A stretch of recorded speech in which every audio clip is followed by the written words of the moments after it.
Salad കിട്ടാത്തതിന് വിവാഹ വീട്ടിൽ കൂട്ടയടി. കൊല്ലം ജില്ലയിലാണ് വിവാഹ പന്തലിൽ കേട്ടുകേൾവിയില്ലാത്ത ഒരു വിഷയത്തെ ചൊല്ലി കൂട്ടയടി നടന്നത്.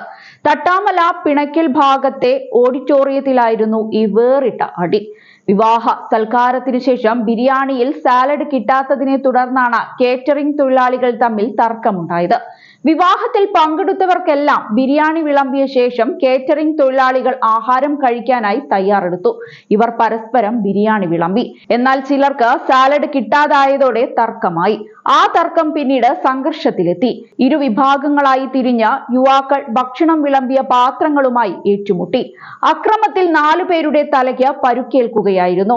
ഇവരെ കൂട്ടിക്കടയിലെ സ്വകാര്യ ആശുപത്രിയിൽ പ്രവേശിപ്പിച്ചു.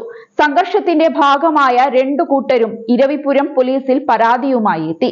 2 കൂട്ടരെയും പോലീസ് സ്റ്റേഷനിലേക്ക് വിളിപ്പിച്ചിട്ടുണ്ട്. അടിയുണ്ടാക്കിയവർക്ക് എതിരെ കേസെടുക്കുമെന്ന് ഇരവിപുരം SHO R രാജീവ് അറിയിച്ചു.